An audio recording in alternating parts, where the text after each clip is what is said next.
कर रहे हैं पाठ प्रेमयनी श्री राधिका, जिनके कवि हैं रसखान। उनका जीवन परिचय इस प्रकार है। रसखान के जीवन का परिचय ग्रंथ प्रेम वाटिका, जो 1610 इसमें लिखा गया, से मिलता है। दिल्ली के पठान राजवंश में वे उत्पन्न हुए थे और इनका रचना काल जहांगीर का राजकाल था। जब दिल्ली पर मुगलों का आधिपत्य हुआ और पठान वंश पराजित हुआ, तब वे दिल्ली से भाग खड़े हुए और ब्रजभूमि में आकर कृष्ण भक्ति में तल्लीन हो गए। इनकी रचना से पता चलता है कि वैष्णव धर्म के बड़े गहन संस्कार इनमें थे और 252 वैष्णवों की वार्ता से यह पता चलता है कि गोस्वामी विठलनाथ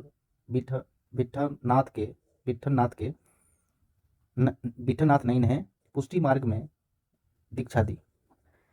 इनके दो ग्रंथ मिलते हैं, पहला प्रेम वाटिका और सुजान रसखान। प्रेम वाटिका में प्रेम निरूपण संबंधी रचनाएं हैं और सुजान रसखान में कृष्ण भक्ति की से संबंधित रचनाएं हैं। रसखान ने कृष्ण का लीलागान पदों में नहीं, सवैयों में किया है। रसखान सवैया छंद में सिद्ध थे। इनकी रचनाओं से मुग्ध होकर भारतेंदु हरिश्चंद्र ने कहा था, इन मुसलमान हरिजन पे कोटिन हिंदू वारी है। ये संप्रदाय मुक्त कृष्ण भक्त कवि रसखान हिंदी के लोकप्रिय कवियों में से एक हैं। और यहाँ हम लोग देखते हैं कुछ इस पर MCQs और पिछले साल में पूछे गए प्रश्न। पहला प्रश्न है, सुजान रसखान किनकी रचना है? सुजान रसखान किनकी रचना है? तो यहाँ है ऑप्शन नंबर बी, रसखान की। दूसरा नंबर क्वेश्चन है कि रसखान का रचना काल क्या था? तो रसखान का रचना काल है जहांगीर का शासनकाल। जहांगीर का शासनकाल। प्रेम वाटिका किसकी कृति है? क्वेश्चन नंबर 3 है, प्रेम वाटिका किसकी कृति है? तो प्रेम वाटिका कृति है रसखान की। नेक्स्ट क्वेश्चन, चौथा नंबर, सुजान रसखान किस प्रकार की रचना है? तो सुजान रसखान भक्ति काव्य की रचना है। ऑप्शन नंबर बी सही होगा। प्रेम ऐनी श्री राधिका शीर्षक कविता किस छंद में रचित है? तो सवैया छंद में। इसका ऑप्शन होगा सी सही है। रसखान किस विषय में सिद्ध थे? रसखान किस विषय में सिद्ध थे? तो रसखान सवैया और छंद में सिद्ध थे। Option number A. अगला क्वेश्चन है, कवि रसखान किसके परम भक्त हैं? कवि रसखान किसके परम भक्त हैं? तो ये हैं कृष्ण के परम भक्त। संप्रदाय मुक्त कृष्ण भक्त कवि कौन थे? संप्रदाय मुक्त कृष्ण भक्त कवि कौन थे? तो यहाँ ऑप्शन होगा ए, रसखान होंगे। प्रेम ऐनी श्री राधिका शीर्षक कविता में कवि ने माली मालिन किसे कहा है? तो ऑप्शन नंबर होगा राधा और कृष्ण को। राधा और कृष्ण को।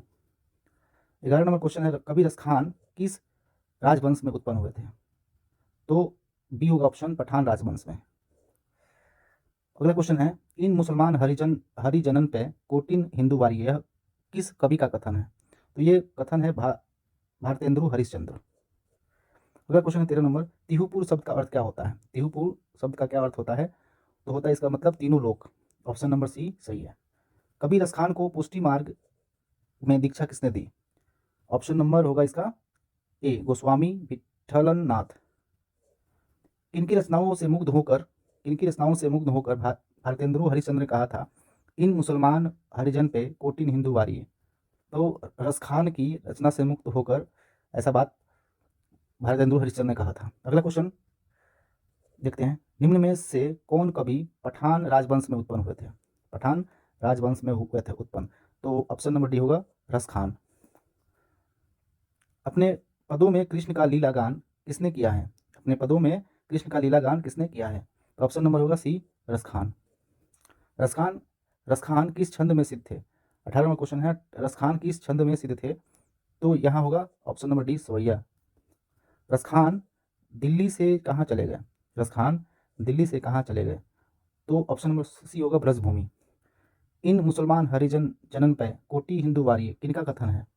तो ये है कथन option number A, Bharatendu Harishchandra.